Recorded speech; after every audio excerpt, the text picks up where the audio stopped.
This is the story of the little girl who resides at Bob White Avenue. Melissa and Ben were just like any other couple, looking for a house to start a family. Little did they know about what lurked in the shadows. Ben and I had Brianna in January of 2007. Just graduated college in December, and we had moved in with my parents after we had her, so we wanted to get our own place as a family. So we decided in September we were going to buy a house. We had saved up enough money at that point, and we were just going to start as a family in a new house. So we decided to house hunt. I think actually we might have started in like June of that year, started house hunting. During their search for a new house, they came across a beautiful home with quite the backstory. First, let's look at the backstory of Davis County, Kentucky. Here is a map from 1876 of Owensboro, Kentucky, with all the surrounding counties. Here is Owensboro, Kentucky in 1950, more closer up, where the house was later built. Now let's talk about the original owners. Here we can see Olive Burroughs, who was married to Jimmy Burroughs. They originally built the house in 1974 and lived there until they later sold it in 2007. The owner's wife passed away inside the home in 2003 due to cancer, and he later started dating someone new. He sold the house to my parents when he wanted to move in with his now wife and not have the memory of his late wife. Although she passed away in the house, she is not the one who haunts the house. Now let's come back to this map. Owensboro, Kentucky is known to have habited Native American tribes.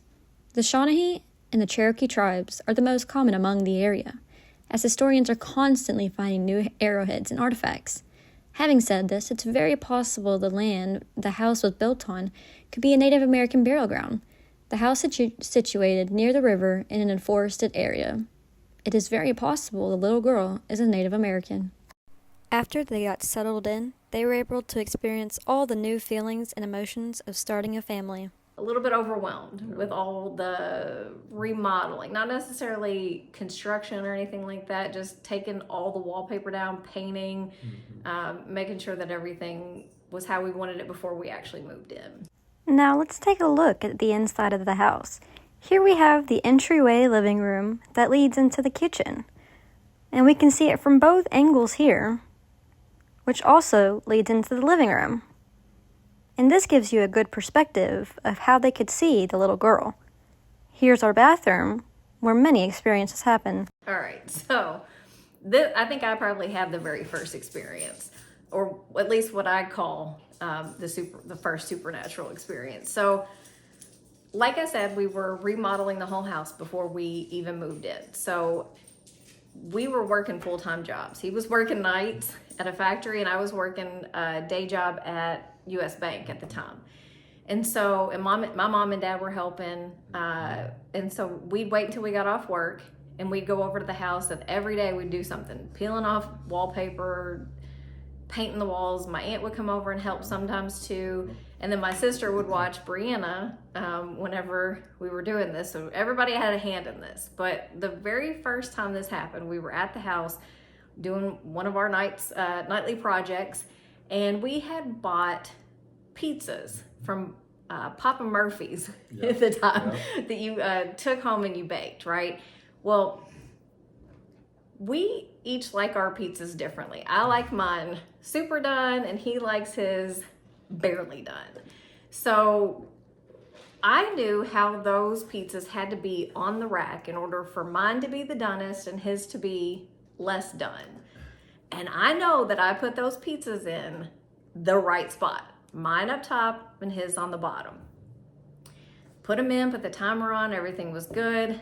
And I know that we had different pizzas at this point because he liked different toppings than I did.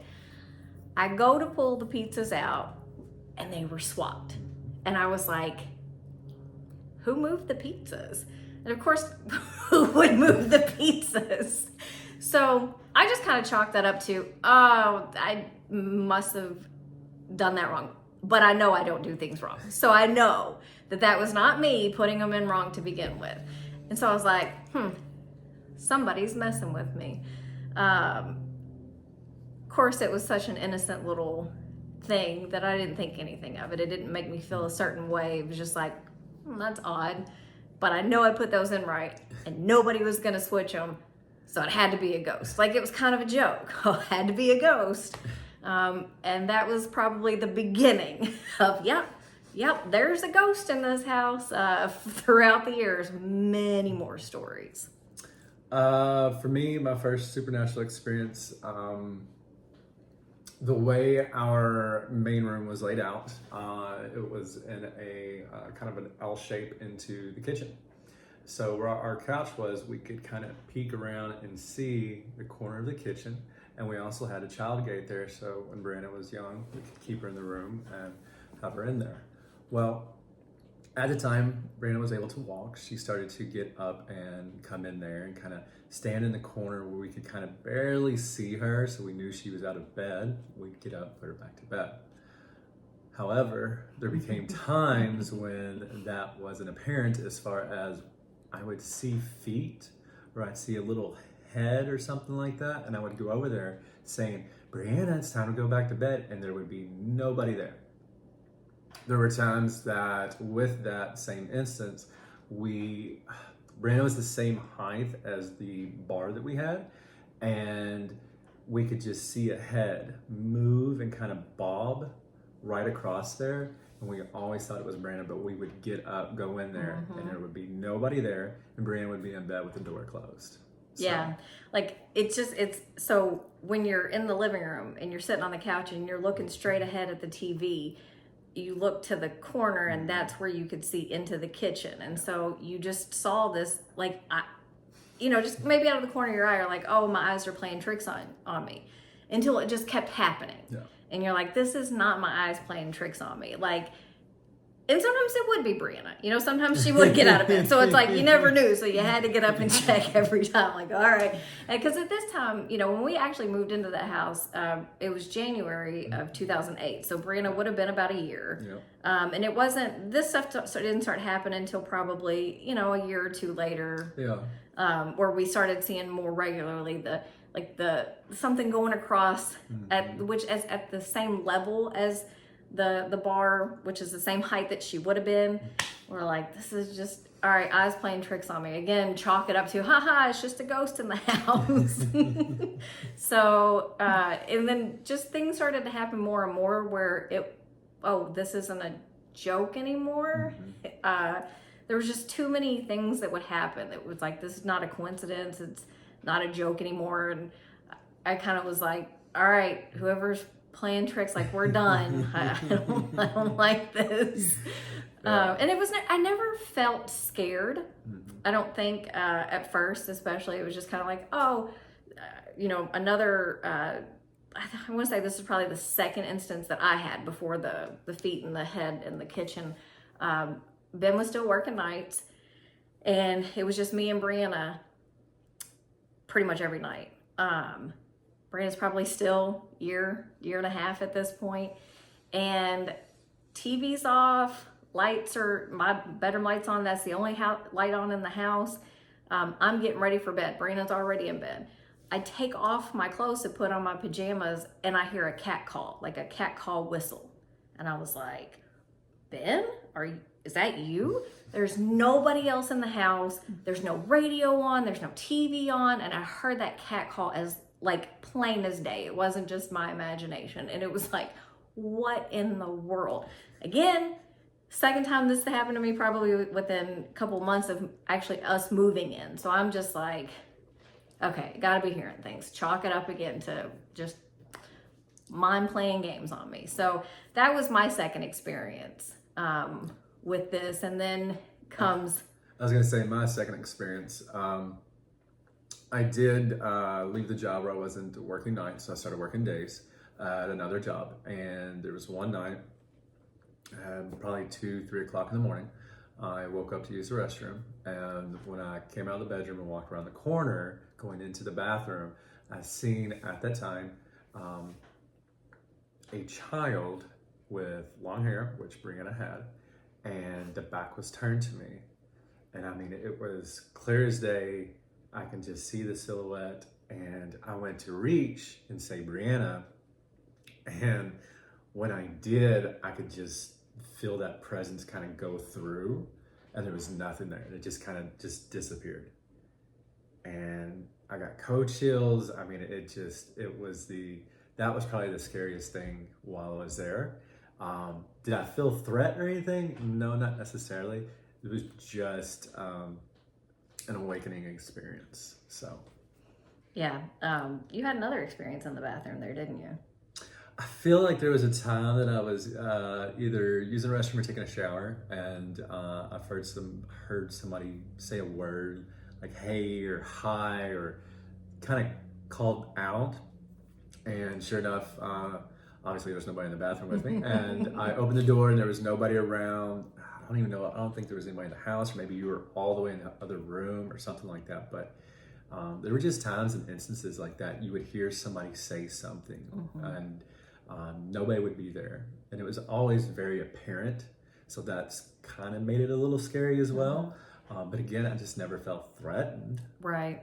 So. And I think at one point we maybe had the assumption that, with his experience with the, small child in the bathroom and the small child walking across the kitchen, we just maybe are like, okay, maybe it's just a small child, harmless, not scared at that point. They maybe played a prank on us and cat call whistle and, nothing ever like threatening or scary. So it was just kind of like, all right, child's here today.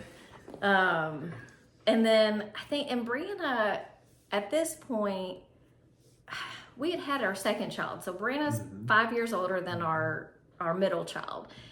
And I think at one point, I might have even been pregnant with the youngest one. And Brianna's 9 years older than the youngest one.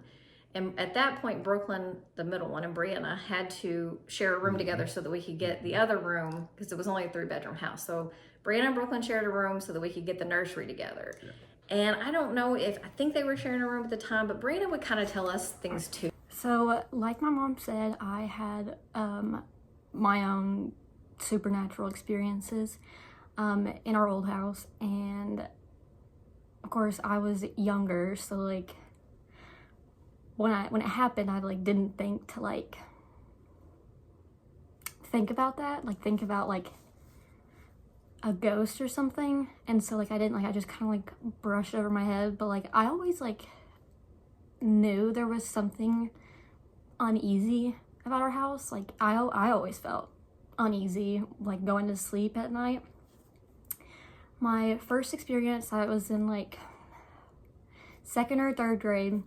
And we had just had Valentine's Day at school. And so I came back home with my Valentine's Day box, and I'm opening up everything, and I'm getting all the candy out that I got from the other kids, and I'm looking at all the Valentine's Day, and it's like I'm just in my room by myself going through my stuff. And then all of a sudden I hear these like male voices, and it's this guy. He's like, "Happy birthday," and and it's like, it sounds like it's like coming like a conversation right behind me. And so I'm sitting there and I hear it, and he goes, "Happy birthday," and I'm like looking around, and I'm like, well, there's nobody like in the room with me because my back up against the wall. And then I hear the guy respond. I don't remember like the full conversation. And so I like peek out my window, right? Because I'm like, okay, our neighbors, right? So I'm like looking, nobody outside, nobody. So I told my mom about it, and I can't remember like what she said, but it's kind of like blew it off. And then my second experience, I don't remember how old I was. I was probably not too long after this, but my mom was giving my sister a bath in the bathroom, and my dad's in the living room, and I'm in my room, and I'm like picking out my outfit for the school day the next day. I wanted to wear this shirt, and it was brand new, so it had a tag on it. So I took it to the kitchen, and we keep all our like kitchen like appliances in like one big bowl next to the stove. And so I grab the scissors, I cut the tag, I put the scissors back, I take the tag, throw it away, go back to my room to get ready for bed. And the next thing I know, my mom's calling for me in the kitchen. I'm like, okay, it's time for bed, whatever. So I walk in there, and as soon as I like look, the scissors are across the room, sitting out on the table. My mom's like, why did you leave the scissors out? And I'm like, I didn't, I put them up. She was like, well, then why are they sitting right here? Clearly you didn't put them up. And I'm like, I put them away. Like, of course, you know, I'm just a little kid, right? And I'm a forgetful kid, so like I got in trouble, and because I didn't put the scissors up, and I went back to my room, and I was like, I think that's when I like first realized like there's something that's out to get me. And it was really weird because I was like, why am I getting in trouble for this? Like, I was really upset because like as a kid you don't want to get in trouble by your parents, and I'm like, this is stupid little whatever is going on, because I'd overheard my parents talking about like my dad seeing a little girl in the bathroom, and I'm like, that's what it has to be, like it's messing with me, like come on now. Well, then it was probably around the time, my last experience was around the time we were like starting to like look for a new house, starting to move out, and I'm laying in bed, and I was always terrified of the dark and going to sleep at night. So I had 2 night lights, like the little unicorn that like shone like stars on the ceiling, and then a unicorn with like a flashlight that like they advertise on like the TVs as like the brightest light. And so I always felt uneasy at night, like there was just something always in there watching me. And so I usually would fall asleep with like my full-on comforter, blankets, everything over myself, hiding with my 2 night lights in bed, because I was just always uneasy and like scared constantly. And so I'm going to sleep one night, finally brave enough to just keep the blankets down, right? Just whatever. So I'm on my side, I'm a side sleeper, and the next thing I know, I hear this snoring, like an old man snoring, coming from right next to me. And I sat there, I was like, I took a deep breath, and I took my blankets, and I put it over my head, and I was like, absolutely not. Like that made me realize, like, I'm ready to get out of this house. Like I'm 9 years old, right, at this time, and I'm like, I'm ready to get out of here. I am terrified. And so when we moved into the new house, I still had my night lights and everything, but I never felt uneasy anymore at night. Like I felt so much safer for some reason. And like my parents are like on the first floor. All the girls sleep on the second floor, and so I was like, well, they're farther away. Like it couldn't be like, it's not like I feel safer because my parents are downstairs and I'm upstairs, but like in our old house, my parents slept right next to me. So, I mean, it was like just quick dash in there if anything happened. But in the new house, I realized like I just felt so much like safety. Like I didn't feel like I could sleep at night. I wasn't like constantly like feeling this like lingering presence anymore. So I think whatever was there, I definitely felt it and didn't register all of it until like a little bit later on after we had moved out, when I'm like talking to my parents about it and like what like they experienced, because like we didn't really talk about it like when it happened. Like they didn't talk about it with me because I was so young. So then when I started getting older and I'm like, oh yeah, you remember like, when this thing happened to me, and my mom's like, yeah, so there was actually a lot going on in that house. And I was like, okay, so that wasn't just some like made up thing that I just imagination, of a kid. Like that actually happened. Something like that. There's things that, she might say that we were like, just weird things. And we're like, and Brandon kind of had a history as a child of talking to things that weren't there, knowing things that she shouldn't know from the, like, it's just a lot of stuff with her. I don't want to say, not like clairvoyant or anything, that sounds weird, but Just, you know. Well, no, there was a few instances where we would give her a bath. And while giving her a bath, the door being behind us, and we'd be watching her and everything like that. And she would talk, or she would see something. And it was apparent that there was somebody there that caught her attention that she was trying to talk to. Yeah. So, although we also knew that Brianna was a bit of like an actress, yeah, like imagination and actress and dramatizing things, always has been. And so again, you just chalk it up to it's nothing. It's just a kid, having an imagination, talking to people, not thinking anything else about it. But the stories just kept adding up. That it just kept to the point where you're like, okay, I can't think this is not real. Yeah, I think it was after probably 2 or 3 years, we were just kind of like, yeah, somebody else is here. Yeah, somebody else is here. Somebody's but we living with never us. felt like, oh, I've got to get out of this house. Yeah. Oh, I can't live here anymore. Yeah. However, I will say that towards the end of our time living there, I think I started to feel the presence more and more. And I know this sounds so cliche, but it's like we're laying in bed and it's like I could feel something sitting on the bed towards the end. Towards the end of our time there. It was like, I think it was getting more and more to a point that I wasn't comfortable anymore. Yeah. That wasn't the reason we moved out of the house. No, the little one coming into our lives, we needed more rooms. We only had one bathroom, and unfortunately with me and 4 girls, women, it's a lot. So we needed more space and more bathrooms for sure. Yes, that was the reason we left the house. Not because there was a presence or we felt like there was or we felt threatened or we were scared. No, we just needed a bigger house. Yeah. But when we found our new house, that was kind of a fluke, just like our first house. It Absolutely. Was we were on the out looking for several weeks to a month. And then all of a sudden this for sale by owner just kind of falls in our lap, and we're like, let's go look at it, and put an offer in that day, accepted that day. Yeah, it was quick. It was very quick. It was extremely quick. Love the house. It's the house we're in right now.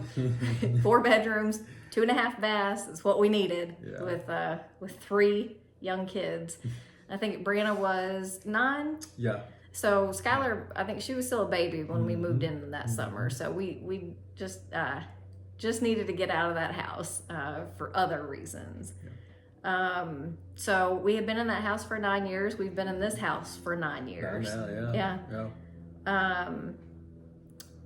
We have not experienced anything in this house. And I'll tell you probably my theory on why. I think there's 2 theories, but my first theory is that I don't know if I saw it in the movies, or not like I really looked it up, like how to keep spirits from following you. But if you tell them you're not welcome to follow, you need to stay here. So I made it like we were leaving. We had packed up, and I was like, and in fact, I was actually in a 6-week training in Charleston, South Carolina. Yeah. And so he had to pack up the house and move while I was there. But before I left that weekend, we got the keys. Yeah. And I got maybe like a couple hours worth of moving in before I had to fly back to Charleston. When I left that house, I told the spirit, I said, you're not welcome to follow us. You need to stay here. So I would like to think that that's the reason that we haven't had anything in this house. I don't know if there's another theory that... I was going to say, the other theory is ghost spirits and stuff like that won't follow you when you go over a land of water.